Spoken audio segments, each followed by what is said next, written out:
सड़कों पर खड़ी हुई है, जिसको जहां जैसे जगह मिल रही है वो वहां खड़ा हुआ है, प्रधानमंत्री मोदी का स्वागत कर रहा है, उनके ऊपर फूलों की बरसात कर रहा है, हाथ हिलाकर उनका अभिवादन कर रहा है। प्रधानमंत्री मोदी भी बड़े ही प्यार से उस अभिवादन को स्वीकार कर रहे हैं। मुस्कुराहट के साथ में जनता से संवाद करने की ये कोशिश कर रहे हैं।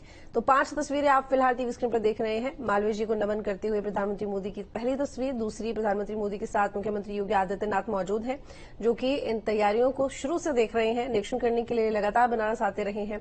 साथ ही गृह मंत्री अमित शाह भी पहुंचे थे। और जो तीसरी तस्वीर आप देख रहे हैं, रोड शो की शुरुआत के दौरान की है, जब बीएचयू से शुरुआत हुई है। चौथी तस्वीर है रोड शो में उमड़े जन सैलाब की, जो यहां पर जन सैलाब की अगर हम बात करें तो इसको लेकर भी एक बीजेपी की तरफ से रखा गया या सोचा गया ये उद्देश्य कि कम से कम 10 लाख लोग इस रोड शो में शामिल हों और 5 लाख लोगों को इन्विटेशन रोड शो के लिए दिया भी। और भारी संख्या में जो लोग हैं वो जुड़े हुए हैं रोड शो में। 5वीं जो तस्वीर आप देख रहे हैं, लोगों की किस तरह की खुशी, किस तरह का उत्साह और क्या उमंग लोगों के मन में, उनके चेहरे पर, अपने प्रधानमंत्री मोदी के लिए, अपने क्षेत्र के सांसद के लिए। और इसी जुड़ाव को महसूस करने के लिए ये रोड शो प्रधानमंत्री मोदी जब से, यानी कि 2014 से, जब से वो बनारस से चुनाव लड़ रहे हैं, उसी वक्त से उन्होंने रोड शो शुरू किया। पहले जब उन्होंने रोड शो शुरू किया तो बनारस को विकसित शहर बनाने की तरफ उनका पहला कदम, और जापान का शहर क्योटो, जिसको लेकर कहा गया कि बनारस बनेगा क्योटो की तरह, और उसी कड़ी में एक एक कदम करते हुए बनारस को विकसित करने के लिए तमाम प्रयास किए गए। सुशांत हमारे साथ लगातार बने हुए हैं जानकारी के लिए। सुशांत, सबसे पहले तो यही अपडेट लेना चाहूंगी, प्रधानमंत्री मोदी का जो ये रोड शो है, ये जो रथ है, ये कहां तक पहुंचा है और अभी कितनी देर और?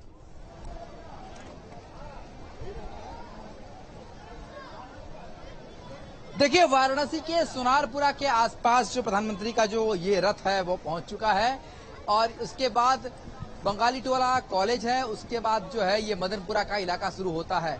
तो जो लोगों का इंतजार है वो जल्द ही खत्म होने वाला है, और जनता का जो हुजूम है वो किस तरीके से आगे बढ़ता हुआ आप देख सकते हैं। और दूसरी तरफ ये लगातार जो लोग हैं वो प्रधानमंत्री नरेंद्र मोदी को यहाँ पर स्वागत के लिए खड़े हुए हैं।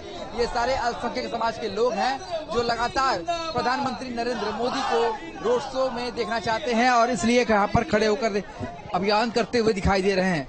अभी यहाँ तक पहुंचने में बताया जा रहा है कि लगभग 20 से 25 मिनट का वक्त लगेगा, जब प्रधानमंत्री नरेंद्र मोदी वाराणसी के इस मदनपुरा इलाके में पहुंचेंगे, और इसके आगे जब वो जाएंगे तब वो पहुंचेंगे वाराणसी के गोदौलिया जंगमबाड़ी में, और गोदौलिया, उसके बाद बास फाटक, और उसके बाद काशी विश्वनाथ मंदिर की तरफ रवाना हो जाएंगे। तो फिलहाल वाराणसी में जो है इस समय मोदी मोदी की गूंज है, और चारों तरफ ये समय देख सकते हैं किस तरीके से जो है वो लोगों का जो हुजूम है वो यहाँ पर उमड़ा हुआ है।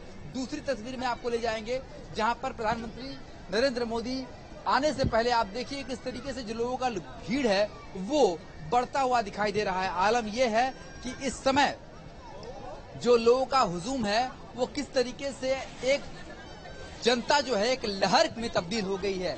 गंगा के समानांतर इस समय जन प्रवाह किस तरह से हो रहा है वो यहाँ पर साफ साफ देखने को मिल रहा है। एक लंबा इंतजार, पर अभी भी लगातार लोग यहाँ पर खड़े हुए हैं। भाई साहब, बहुत देर से आप लोग खड़े हुए हैं, पर जोश जो है अभी बरकरार है। देखिए, बनारस में यशस्वी माननीय नरेंद्र मोदी जी का अल्पसंख्यक मोर्चा बहुत तेजी से स्वागत कर रहा है। मुस्लिम, खासकर मुस्लिम बहुजन समाज जो कि मोदी जी को पसंद करता है, विश्व गुरु हमारे हैं, फिर से ये एक नई सरकार बनाने जा रहे हैं, और काशी में मोदी संसदीय क्षेत्र है उनका, इसलिए जो बनारस की जनता है, खासकर मुस्लिम आवाम मोदी जी के साथ है। उनको फिर से एक नया मुकाम देने के लिए हम लोगों ने अल्पसंख्यक मोर्चे ने बनारस में मंच लगाया है, जिसके लिए हमारी महिलाएं, माता बहनें सुबह से ये कार्य कर रही हैं, उनका इंतजार कर रही हैं। हर तरह से हम लोगों को मोदी जी को जिताना है, और हर तरह से मोदी जी को फिर से विश्व गुरु बनाने की हम लोगों ने ठाना है। तो आप देखिए किस तरीके से जो लोग हैं वो बता रहे हैं कि आज जो है उनके दिल में क्या है। भाई साहब, क्या दिखाई देता है आपको आज के दिन? देखिए, हम हिंदुस्तान के मुसलमान हैं, और भारतीय जनता पार्टी में एक छोटे कार्यकर्ता और पदाधिकारी भी हैं। हम मुसलमान को माननीय मोदी जी की वजह से इतनी ताकत मिली और इतनी छूट मिली कि हम हिंदुस्तान में अपनी बातों को कहने के लिए स्वेच्छा से तैयार रहे।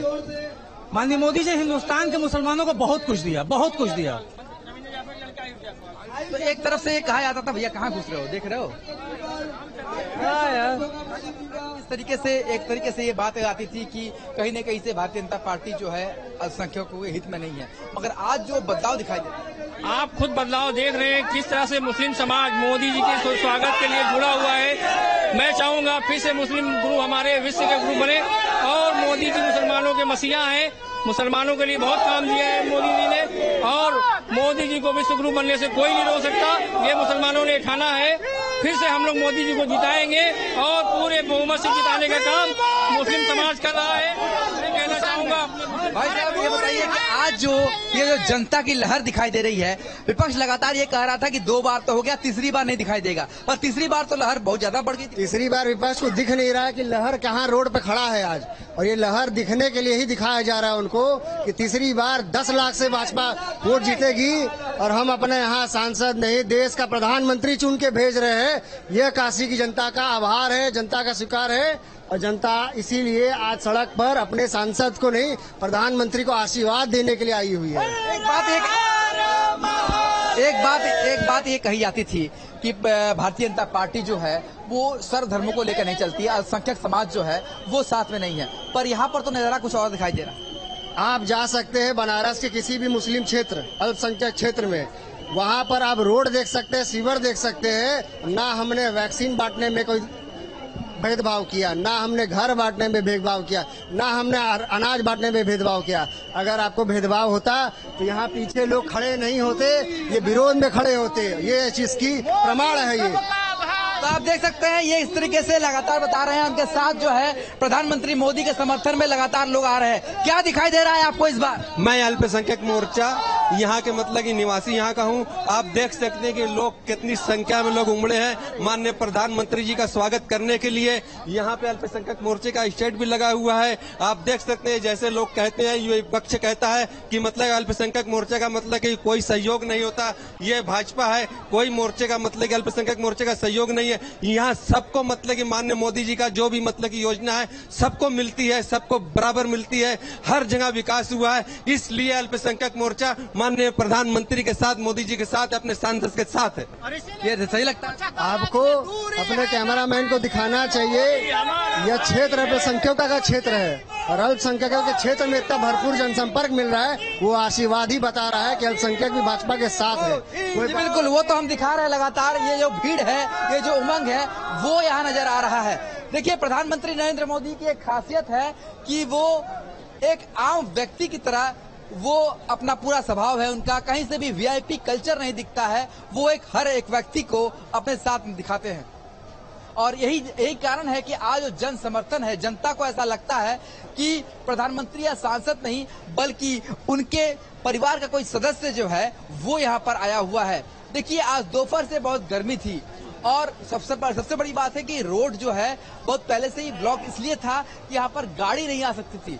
उसके बावजूद भी जो लोगों का हुजूम जो है वहां पर पहुंच रहा है, वो यह दर्शाता है कि कहीं ना कहीं ये जो जन समर्थन है ये किसी पार्टी विशेष के हित में या कार्यकर्ता के हित में नहीं है, बल्कि उस व्यक्ति के साथ है, उस पार्टी के साथ है जो सबके साथ सबका विकास होने का दावा करती है। तो फिलहाल अभी जो हमारे पास सूचनाएं मिल रही है उसके अनुसार प्रधानमंत्री का जो काफिला है सोनारपुरा क्रॉस कर चुका है और कुछ ही देर में वाराणसी के ये जो अल्पसंख्यक इलाका है मदनपुरा का, यहाँ पर पहुंचने वाला है। बात की जाए रोड शो की, रोड शो आज हो रहा है। कल प्रधानमंत्री नरेंद्र मोदी काल भैरव दर्शन करने के बाद नामांकन के लिए जाएंगे। बात की जाए 2014, 2019 और 2024 की। 2014 में 46 प्रत्याशी उनके समक्ष खड़े हुए थे। 2 ईवीएम्स को लगाया गया था वोटिंग मशीन, जब वोटिंग हो रही थी, मतदान हो रहा था। 2019 में बिल्कुल ठीक सुशांत, क्योंकि लोग वहां पर बहुत मौजूद हैं और उम्मीद जताई जा रही थी कि लगभग 10 लाख लोग इस रोड शो में जुड़ेंगे। 5 लाख लोगों को इनविटेशन कार्ड भी दिया गया था। लेकिन सबसे बड़ी बात यह कि जिस हिसाब से यहाँ पर लोगों का हुजूम मौजूद है, उससे लगता है कि बड़ी संख्या में लोग यहाँ पर मौजूद हैं और जाहिर तौर पर प्रधानमंत्री मोदी जब से यहाँ से चुनाव लड़ रहे हैं उसके बाद से ही देखा जा रहा है कि प्रधानमंत्री मोदी किस तरीके से बनारस को न सिर्फ देश में बल्कि पूरी दुनिया के मैनचेस्टर पर इसकी एक अलग पहचान बनाने में जुटे हुए हैं।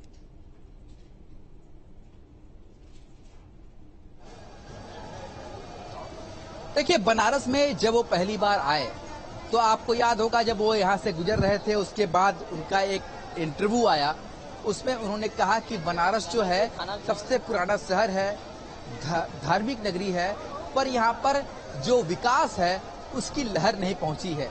और इसकी शुरुआत उन्होंने इसी सड़क से जब निकल रहे थे तब उन्होंने तारों के जंजाल से की थी कि यहाँ पर जिस तरीके से तार फैले हुए हैं ये कहीं से भी अच्छा नहीं लगता, इसके लिए हमें कुछ करना होगा। और उसके बाद उन्होंने आईपीडीएस की योजना जमीन पर उतारी और आज लगभग पूरा बनारस जो है वो अंडरग्राउंड वायर की मदद से बिजली मिलता हुआ बनारस को दिखाई देता है। जो तारों का जंजाल है वो हट गया। इसके बाद जो अमृत योजना आई जिसके कारण घर घर तक जो पानी है वो स्वच्छ पहुंचे और अच्छा पहुंचे, इसके लिए क्या किया जा सकता है, इसके लिए अमृत योजना को धरातल पर उतारा गया। 2014 से पहले ये स्थितियां थी कि एक समय ऐसा भी आता था कि बिजली इतनी कटौती होती थी कि इन्वर्टर भी बंद हो जाते थे। वो स्थिति आज 10 सालों में बिल्कुल बदल सी गई है। आज बहुत तेजी से जो बिजली है का जो काम है वो बनारस में हुआ है। आज 23 से 24 घंटे तक बिजली बनारस में रह रही है। तो ये सारा जो मूलभूत सुविधाएं हैं उसका विस्तार हुआ। उसके बाद एक सुशांत, आपके आसपास लोग भी मौजूद होंगे, जरा उनसे बात कीजिए क्योंकि अलग ही खुशी और उत्साह लोगों में दिखाई दे रहा है।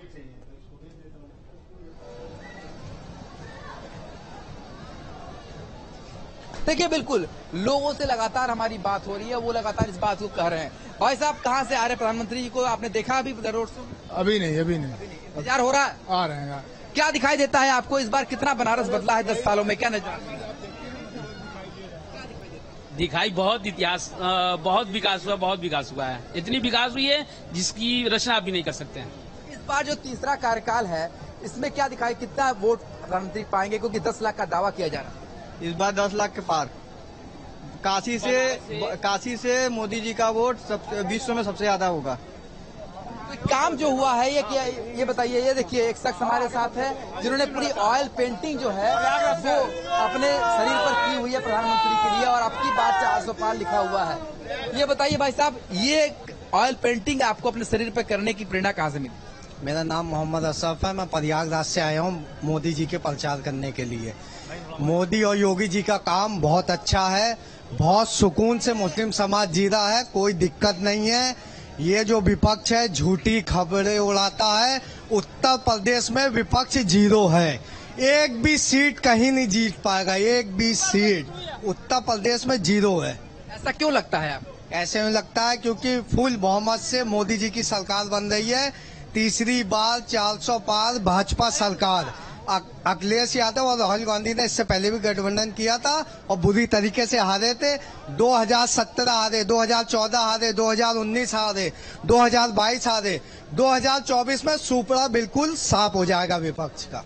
क्या दिखाई देता है भाई साहब आपको? आज तो पटना में हमने देखा कि उन्होंने लंगर भी शामिल हुए पटना में, तो क्या नजर आता है आपको बनारस में? देश